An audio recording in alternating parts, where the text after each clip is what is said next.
What's good, y'all? This is your boy Marley Marr, and I'm back for week 7 of your weekly picks. Now, I do apologize for missing week 6. Work and some other obligations got in the way of that. But without further ado, let's get right back into what we normally do. And while you guys are here, so I'm gonna kick it off with Thursday's game. Big AFC West matchup with the 5-1 Chiefs at the 2-4 Raiders. Now, we're talking about a team that was expected to be a Super Bowl contender this year, hosting a team that just might represent the AFC in the Super Bowl this year. The Chiefs are coming off their first loss of the season after losing to Pittsburgh. Now, with that being said, Chartrand West is not playing in this game. Sean Smith is expected to be benched for the Raiders. I believe Raiders are going to be missing one of their tackles. And remember, Derek Carr, he is not up to 100% yet either. So there is a lot of intrigue and interest when it comes to those who will be missing in this game as far as injuries concerned.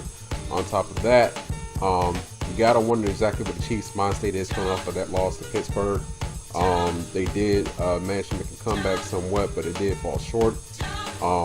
Will Derek Carr and the Raiders get back to form, whatever that may be, considering that they've lost 4 straight, in part because of Carr's injury, but also you haven't really heard much from Amari Cooper this year, so I think that also has a big to do in regards to that. But in regards to this game, my intelligence says to go with the Chiefs. Kareem Hunt is balling, and I just don't think this Raiders defense is going to be able to do much to stop it. But, I mean, Raiders at home, if they can have themselves a big game, then maybe, just maybe, they might pull an upset.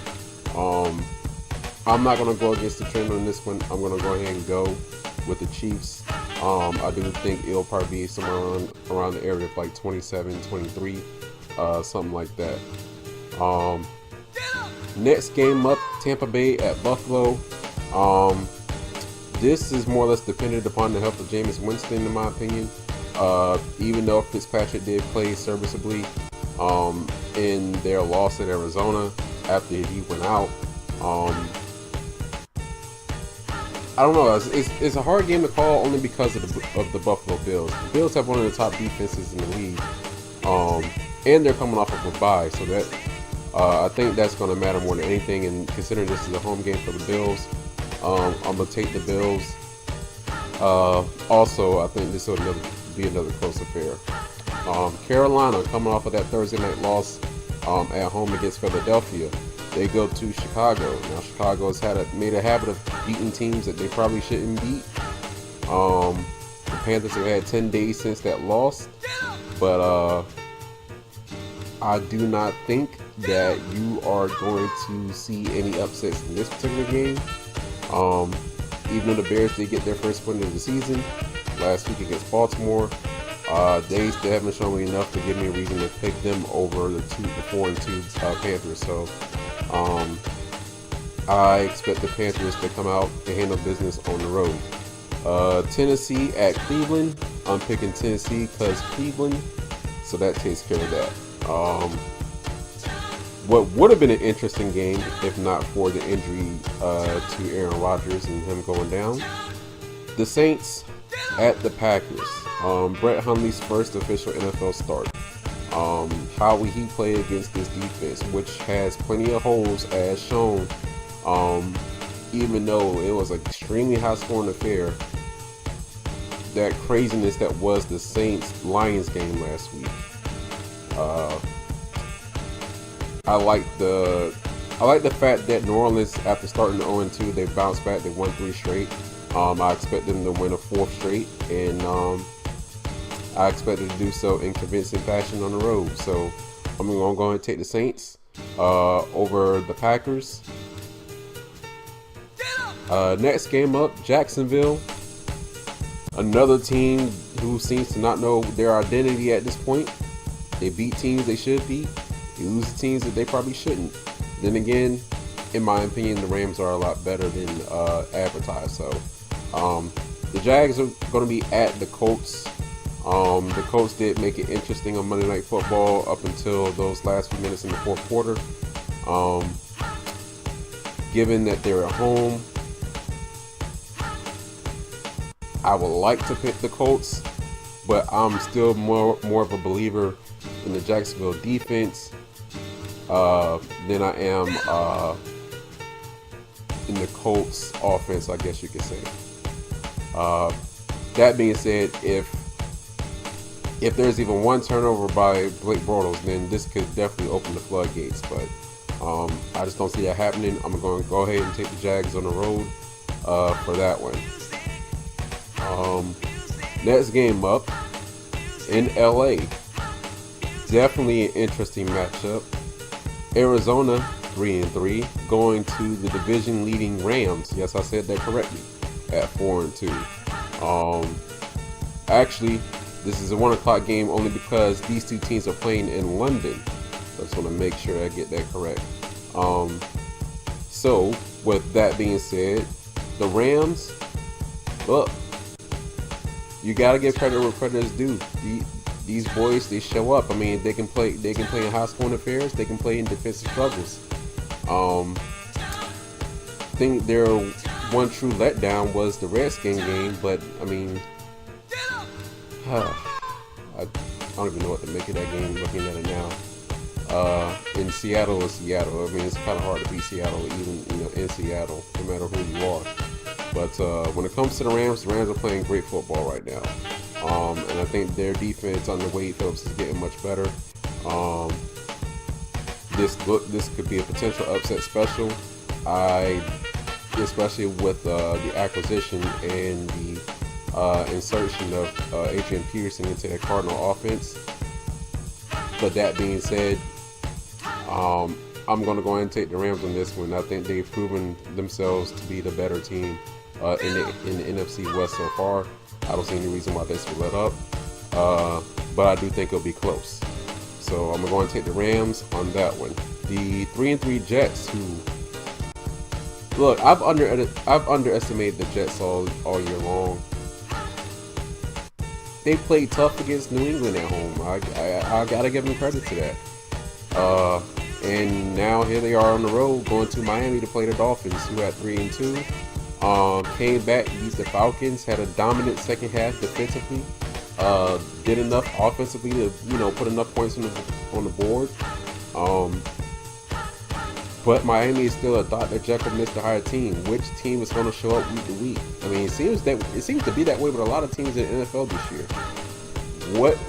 Which version of what team is going to show up week to week? And the Jets, as much as I hate to say it, they've been consistent. They've been extremely consistent, but I think their consistency, ends here. I think Jay Ajayi and that running game is starting to pick up some steam. Get Jarvis Landry involved with the ball, and Jay Cutler makes a few plays. Dolphins should take care of business, and I'm going to go and pick them to take this one at home. Baltimore, after that upset, losing to the Bears, they go to Minnesota, play that vaunted Viking defense at US Bank Stadium. I'm going to go ahead and take the Vikings on this one. I think this will be a defensive struggle for both teams.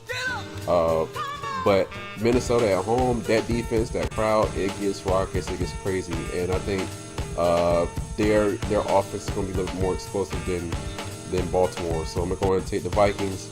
I think that'll be a low scoring, like 17-10 affair. In what would be in most seasons, a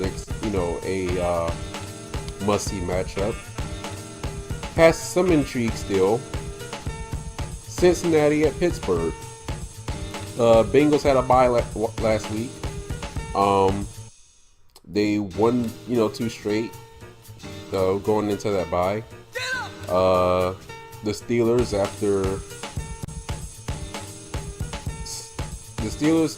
they're coming off of that win at Kansas City.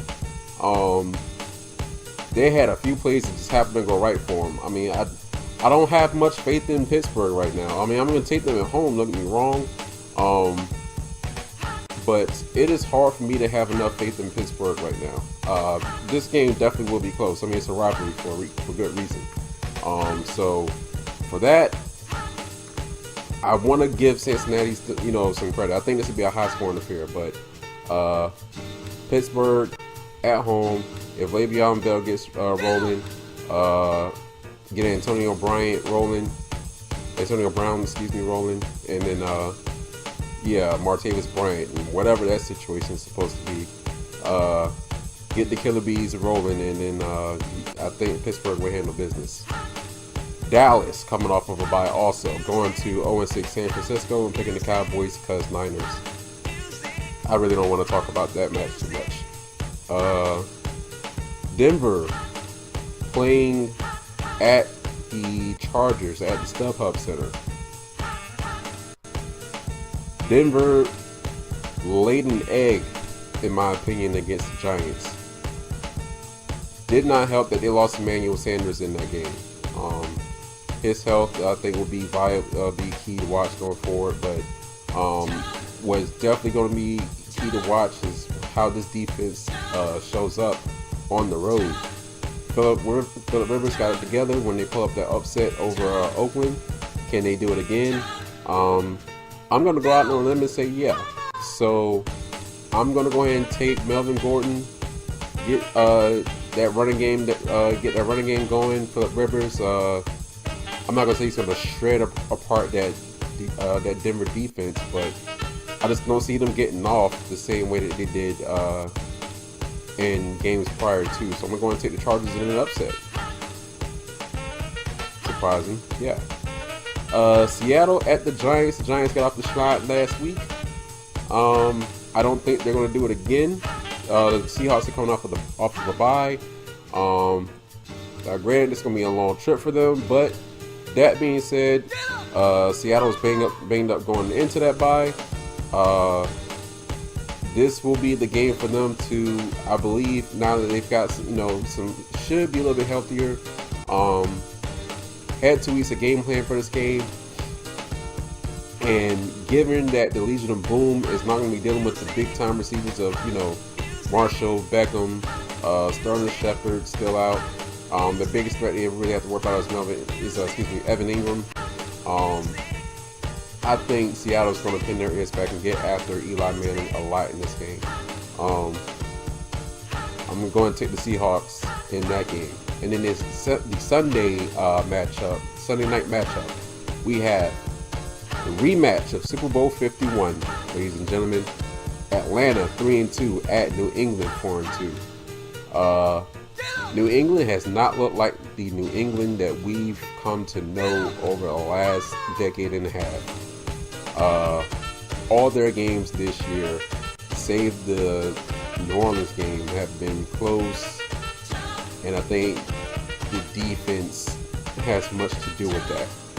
That being said, when you look at the other side of the football field in Atlanta, this is a team that has big expectations, and to be quite honest, they are flopping. I think they're missing Vic Beasley quite a bit right now. At least him being in healthy form, it is showing. This Atlanta offense is also not clicking on all cylinders. And I think once that starts to show up, then you might see Atlanta reassert itself as a favorite in the NFC, at least trying to get back to the Super Bowl.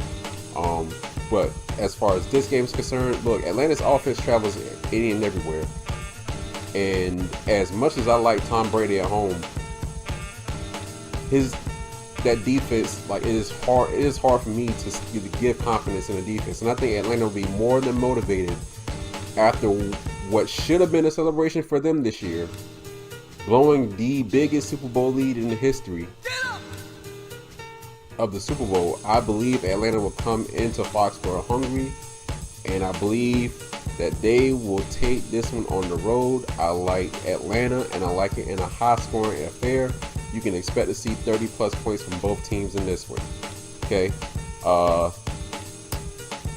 which brings me to Monday night's matchup. You have 3-2 Washington, 5-1 Philadelphia. Look, Philadelphia has proven itself right now to be, I want to say, the best team in the NFL right now. It's kind of hard for me to say otherwise. Other than Kansas City, there's nobody else you can give that argument to. Now, Philadelphia has already beaten Washington once this season, and that was on week 1. That was in Washington. So here we are. This is round 2 between these two teams. Washington's defense is going to be without one of their linemen for the rest of the season. If that pass rush gets after Kirk Cousins, which I believe it will, it'll be a long night for the Redskins. Carson Wentz, I think, is going to shut up this defense. I like Philadelphia. I like it close. It'll still be about a 7-point win. I'll probably say around the area of like 28-21. But expect some high-flying sparks to fly on Monday night. So as much as I hate picking either one of these teams, I got to keep it real with y'all. The Eagles look like the team to beat in the NFC. And I don't think Washington is going to be that team to try to slow them down. So there you have it. Those are my weekly picks for this week. I think we're about 2 weeks away from UFC 217, Bisping versus GSP. Definitely want to get into that. Trying to see, also tracking the next possible opponent for Conor McGregor. So that's going to be a lot to talk about, at least on the sports end of things. And then also the return of the NBA season. I also want to say to Gordon Hayward, God bless you, brother. I hope you get well soon. Hopefully your injury, hopefully you heal from your injury sooner rather than later. And I look forward to the day when you get back on the court, because man, that was hard to watch. And man, if you didn't see that, if you haven't seen the Gordon Hayward injury video, I mean, it shouldn't be hard to find. I mean, it was pretty bad, pretty gruesome. But from my understanding, that they were able to reset it before exploring surgery options. He's been able to fly back with the team, so that might be some good news for Gordon Hayward fans and Celtics fans. And the games last night were actually pretty good. Kyrie Irving missing that game-tying 3 at the end of the game. Cleveland walking away with that win. Then the craziness that happened in Oakland. Golden State winning on a last-second shot from Durant, then losing because the shot didn't count. As he didn't get the ball out as time expired. Give it up to Houston. They took one on the road. Golden State losing 2 straight home openers. They didn't get blown out this year, but I think that game turned when Draymond Green got injured. So that's another thing to look forward to. And now you have more teams debuting tonight. So, look, I think there's a lot of intrigue to this NBA season that we definitely did not have last season. So, yeah, I look forward to that. I'm probably going to do another video, not on sports though. Actually, I will be doing another video, but it will not be on sports. I got to get some files, some research together, but there are some topics I feel like I need to address. I can't address it no longer. And I'm definitely going to get into that. So, you guys keep an eye out for that. But until then, please like, comment, subscribe, and share this video. And until then, y'all stay positive, y'all stay strong, and look forward to talking with you guys soon. Y'all take it easy, be blessed. See y'all in the next one.